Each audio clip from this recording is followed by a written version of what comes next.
ఇల్లు కూలిపోయిన నిరుపేద వృద్ధుల కుటుంబానికి professor Jayashankar foundation chairman ఐలీ Maruti అండగా నిలిచారు. జయశంకర్ భూపాలపల్లి జిల్లా మహదేవపూర్ మండలం కాళేశ్వరం గ్రామంలోని ఇప్పలబోరుకు చెందిన గంప గౌరయ్య ఇల్లు ఇటీవల కురిసిన భారీ వర్షానికి అతని ఇంటి గోడ కూలిపోయింది.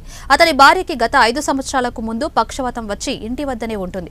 ఒక ప్రమాదంలో గౌరయ్య ఎడమ చేయి కూడా కోల్పోయాడు. వర్షాల కారణంగా అతని ఇంటి గోడ కూలిపోవడంతో వృద్ధ దంపతులు కన్నీరు మున్నీరు కావడంతో విషయం తెలుసుకున్న professor Jayashankar foundation chairman ఐలీ Maruti వారి ఇంటికి వెళ్లి వారి కుటుంబాన్ని పరామర్శించారు. కూలిన గోడ మళ్లీ కట్టుకోవడానికి 5,000 రూపాయల ఆర్థిక సహాయం చేశారు. తమ కుటుంబానికి అన్ని విధాలుగా అండగా ఉంటామని భరోసా కల్పించారు.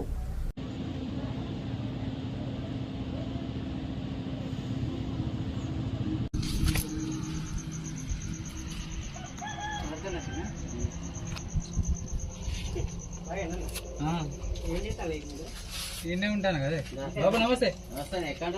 ఇదే పక్కది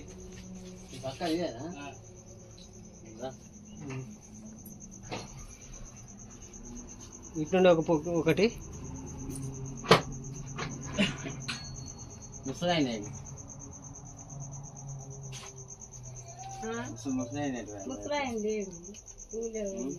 ముసలాయన బాబు ఒక చెయ్యి కూడా లేదు.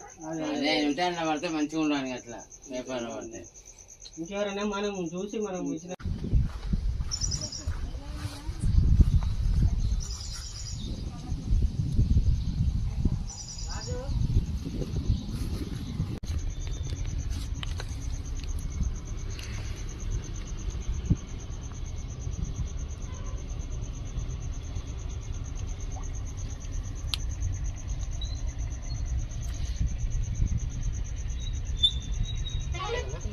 ఒకసారి ఇటు లోపల